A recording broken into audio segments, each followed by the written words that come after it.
जय गुरु जी। शुक्राना गुरु जी। सारी संगत को जय गुरु जी।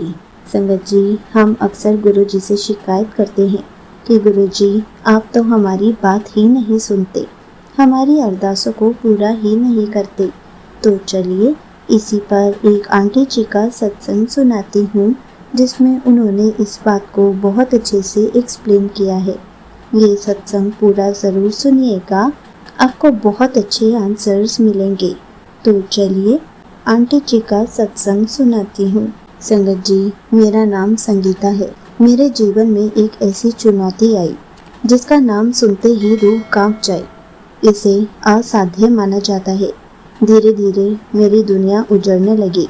शुरुआत में मैंने इसे सामान्य परेशानी समझा। मैंने सोचा कि शायद वक्त के साथ ऐसा हो रहा है। मैंने हर संभव कोशिश की, लेकिन समस्या कम होने के बजाय बढ़ती चली गई। जल्द ही आलम यह हो गया कि मेरे लिए खड़े होना भी एक बहुत बड़ी चुनौती बन गई थी। मैं कभी पूरे घर को सिर पर उठाकर रखती थी। मेरे कदमों की आवाज़ घर में रौनक लाती थी। आज मैं बिस्तर पर बेबस पड़ी थी। संगत जी, सोचिए मेरी पीड़ा क्या होगी। मेरे छोटे छोटे बच्चे, मेरे पति अंकल और उनकी जिम्मेदारी, वो सब मेरी आंखों के सामने थे, लेकिन मैं कुछ नहीं कर पाई। मैं अपने बच्चों की ज़रूरतों को भी पूरा नहीं कर पा रही थी। मेरे पति अंकल ने कोई कसर नहीं छोड़ी। उन्होंने मुझे बड़े से बड़े डॉक्टर को दिखाया, दिल्ली के बड़े से बड़े हॉस्पिटल के चक्कर लगाए, अनगिनत टेस्ट कराए, MRI, CT scan, blood test सब कुछ करवाए। फाइलें भरती गई, लेकिन मर्ज का कोई भी सटीक इलाज नहीं मिल पाया। डॉक्टर्स ने बहुत कोशिश की। कुछ ने कहा कि नसों में समस्या है, तो कुछ ने इसे इन्फेक्शन का असर बताया। दवाओं का असर यह होता कि दुख कुछ घंटों के लिए दब जाता, लेकिन फिर दोगुने वेश में वापस आ जाता। रातों रात मेरी दुनिया बदल गई थी। मैं रात भर दुख के मारे तड़पती, रोती और गुरुजी को पुकारती, लेकिन दुख ऐसा था कि नींद भी मुझसे कोसों दूर चली गई थी।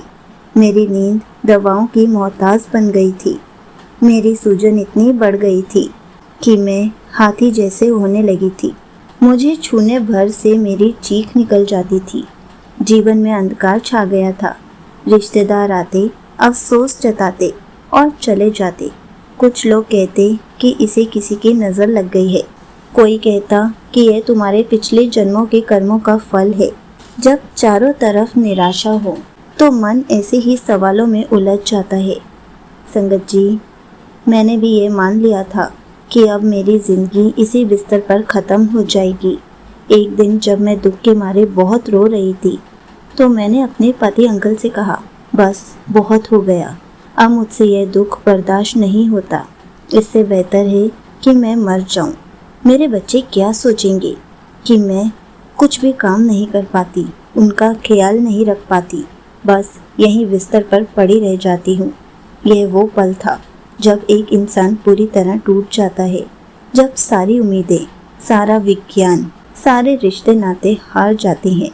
लेकिन संगत जी, जब संगत की सोच खत्म होती है, वहीं से गुरुजी की कृपा शुरू होती है। जब कोई नहीं आता, हमारे गुरुजी आते हैं। एक दिन मेरी एक पुरानी सहेली मुझसे मिलने आई और वो मुझसे बहुत दूर रहती थी। काफ़ी समय से हम मिले नहीं थे। मेरी हालत देखकर उसकी भी आंखें नम हो गईं और उसने मेरे सिर पर हाथ रखा और कहा, तूने दुनिया भर के डॉक्टर्स को दिखा लिया, अब एक बार चल गुरुजी के दरबार भी चलते हैं, मैं तुझे खुद लेकर जाऊंगी। क्या पता गुरुजी तुझे न्यू लाइफ ब्लेस कर दे। संगत जी, वो पल था कि उसने वो लाइन बोली और मुझे एक नई उम्मीद जाग पड़ी। लेकिन मैं बड़े मंदिर कैसे जा पाती? मैं तो बिस्तर पर थी।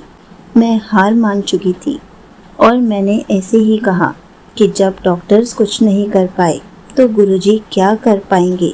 मुझे किसी भी अंधविश्वास में नहीं पड़ना। लेकिन मेरी सहेली दृढ़ थी। उसने कहा, पगली, गुरुजी कोई साधारण इंसान तो नहीं है, तू भी गुरुजी को मानती है। वो तो महाशिव के अवतार हैं। वो किसी से 1 रुपया भी नहीं लेते।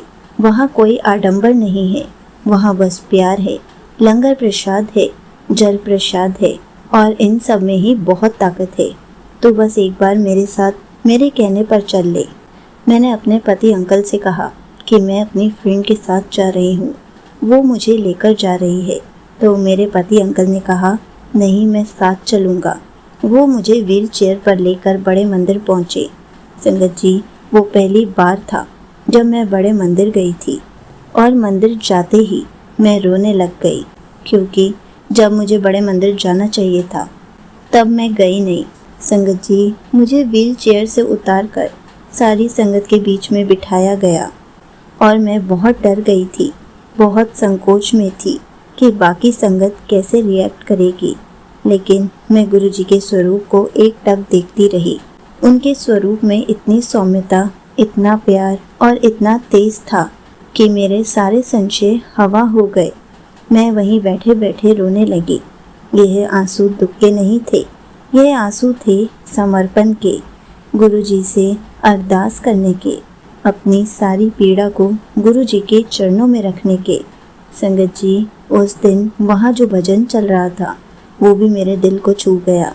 उसके बाद मैंने लंगर प्रसाद खाया, गुरुजी का जल प्रसाद पिया और मुझे एक सेवादार अंकल ने आकर कहा, जब दवाइयाँ काम नहीं करती तब गुरुजी का लंगर प्रसाद और जल प्रसाद काम कर जाता है। आप बड़े मंदिर आते रहा करो, गुरुजी आप पर अपनी कृपा जल्दी कर देंगे। और उन्होंने साथ साथ ये भी बताया कि गुरुजी का लंगर प्रसाद कोई साधारण भोजन नहीं है, इसमें उनकी दिव्य शक्तियाँ होती हैं। जहाँ दवाई काम नहीं करती वहाँ लंगर प्रसाद काम कर जाता है। संगत जी, मेरे मन में एक नई आस पैदा हो गई कि क्या गुरुजी मुझे ठीक कर सकते हैं। और मैंने अपने पति अंकल से कहा कि मुझे बड़े मंदिर बार बार लेकर आइए, क्या पता गुरुजी मुझे ठीक कर दे। संगत जी, उस दिन मेरे चेहरे पर एक अलग ही चमक थी और मेरे पति अंकल ने उसी टाइम कहा, जब आना चाहो मुझे बता दो, मैं लेकर आ जाया करूँगा। संगत जी, मुझे ऐसे लग रहा था जैसे मेरा जीवन गुरुजी के इर्द गिर्द सिमट गया है। मैंने गुरुजी के सत्संग ज़्यादा से ज़्यादा सुनने शुरू कर दिए और हर 15 दिन बाद मैं अपने पति अंकल से गुरुजी के बड़े मंदिर जाने के लिए कहती थी, क्योंकि मैंने सत्संग में सुना था जब हम बार बार बड़े मंदिर जाते हैं तो गुरुजी हमें लंगर प्रसाद खिला खिला कर, जल प्रसाद पिला पिला कर हमारे रोगों को दूर कर देते हैं। और मैं भी गुरुजी पर विश्वास करके बार बार बड़े मंदिर जा रही थी कि गुरुजी मुझे भी हेल्प ब्लेस कर दो, मुझे भी पहले जैसा कर दो जैसे मैं पहले चहकती थी, पूरे घर में रौनक लेकर आती थी, मुझे भी वैसे ही रहना है। संगत जी, बहुत समय हो गया और गुरुजी मुझे धीरे धीरे हील कर रहे थे। और मैं अपनी सहेली से जब भी फ़ोन पर बात करती थी तो वो अक्सर यही कहती थी कि हर कोई गुरुजी के बड़े मंदिर बार बार नहीं जा पाता। तू तो बहुत लकी है जो अपने आप को ठीक करने के लिए बार बार अपने पति अंकल के साथ गुरुजी के मंदिर जा पा रही है। संगत जी, मेरा दुख अभी भी पूरी तरह से नहीं गया था, लेकिन व्हील चेयर से मैं वॉकर पर आ गई थी। डॉक्टर्स अभी भी ऑपरेशन की ही सलाह दे रहे थे। एक दिन जब मैं मंदिर में बैठकर जल प्रसाद ले रही थी तो मुझे एक दिव्य अनुभूति हुई। मुझे लगा कि जैसे गुरुजी ने प्रत्यक्ष रूप में मेरे सामने प्रकट होकर मुझे एक इशारा दिया। यह वो पल था जब गुरुजी ने मुझे अपना दिव्य संदेश दिया कि सब कुछ मेरे ऊपर छोड़ दे, बस मेरा सिमरन कर, शुक्राना कर। संगत जी, मैं अक्सर गुरुजी से यही बोलती थी कि आप मेरी बात नहीं सुनते, मेरी अरदास नहीं सुनते। लेकिन उस दिन मुझे ऐसे लगा कि मेरी अरदास जल्दी ही पूरी हो जाएगी। संगत जी, गुरुजी ने मेरे अंदर बहुत सब्र बख्शा, क्योंकि सब्र रख रही हूँ तभी तो गुरुजी मुझे धीरे धीरे ठीक कर रहे हैं। और कोई टाइम ऐसा आया कि मैंने सारी दवाइयाँ बंद कर दी और मैंने अपने पति अंकल से भी कह दिया, अब मुझे किसी डॉक्टर के पास नहीं जाना, मेरे गुरुजी ने मेरा इलाज शुरू कर दिया है। और मेरे पति अंकल बहुत डरे हुए थे, क्योंकि वो कहते थे दवाओं के बिना अगर दर्द फिर बढ़ गया तो, और मैं विश्वास से कहती थी कि अब मैं रोज़ गुरुजी का जल प्रसाद ले रही हूँ, लंगर प्रसाद ले रही हूँ। हर 15 दिन के बाद गुरुजी के बड़े मंदिर जा रही हूँ। संगत जी, मैंने अपने ही घर पर गुरुजी को रोज़ भोग लगाना शुरू किया। जल प्रसाद रखकर ब्लेस करवा कर पीना शुरू किया ताकि गुरुजी मुझे जल्दी से जल्दी ब्लेस कर सके और मेरी हेल्थ को ठीक कर सके। संगत जी, अब मैंने सुबह शाम गुरुजी के सत्संग सुनना शुरू कर दिया था। अपने ही घर पर मंत्र जाप जोर से बजाना शुरू कर दिया था ताकि मैं हमेशा पॉजिटिव रहूं, मेरे अंदर कोई भी नेगेटिविटी ना आ सके। और एक दिन जब मैं YouTube पर ईशा आंटी जी का एक सत्संग सुन रही थी तो वो सुनते सुनते मैं सो गई और मैंने सपने में देखा कि गुरुजी मेरे पास आए हैं। गुरुजी ने अपने दिव्य हाथों से मेरे दुख वाले स्थान को छुआ। स्पर्श करते ही मेरे शरीर में जो भारीपन था, जो सूजन थी, वो एक पल में भाप बनकर उड़ गई। मेरे शरीर में एक अजीब सी शीतलता और हल्कापन महसूस हुआ और गुरुजी ने मेरी वॉकर मुझसे छीन ली है और मुझे चलने के लिए कह रहे हैं। और वो टाइम ऐसा था कि मैं चलनी शुरू हो गई थी। संगत जी, जब मैं नींद से जागी तो सुबह हो चुकी थी। मैंने धीरे से अपने अंगों को हिलाया। दर्द नहीं था, लेकिन मैं डरी हुई थी। मैंने धीरे से बिस्तर से नीचे पैर रखे तो मेरे हस्बैंड अंकल एकदम से डर कर मेरी तरफ दौड़ कर आए। लेकिन मैंने कहा, गुरुजी मेरे सपने में आए थे और मुझे ठीक कर कर गए हैं। और मैंने बिना वॉकर के पहला कदम बढ़ाया और मेरे पति अंकल खुशी के मारे रो पड़े, क्योंकि कितना टाइम हो गया था मैं किसी सहारे के बिना चल ही नहीं पाती थी। संगत जी, यह कोई सपना नहीं था, यह हकीकत थी जो मैं बिना सहारे के खड़े होने में हमेशा असमर्थ होती थी। आज मैं अपने ही पैरों पर खड़ी हुई थी। मेरे पति अंकल ने मुझे अपने गले लगा लिया, लेकिन उन्होंने तब भी मेरा हाथ पकड़कर मुझे चलवाया कि अभी खुद से मत चलो, गिर जाओगी। लेकिन मैंने उन्हें कहा कि मैं चल सकती हूँ, मुझे कोशिश करने दो। तब भी मेरे पति अंकल मुझे हाथ पकड़कर ही चलवा रहे थे।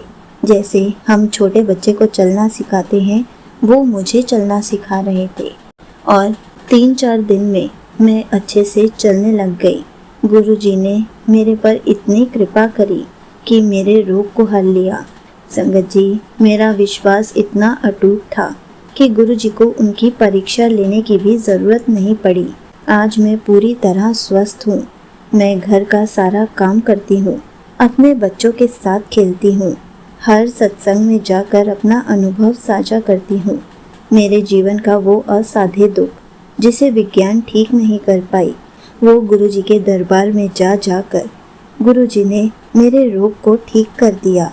अब मैं जब भी गुरुजी के बड़े मंदिर जाती हूँ तो हर पल उनका शुक्राना करती हूँ।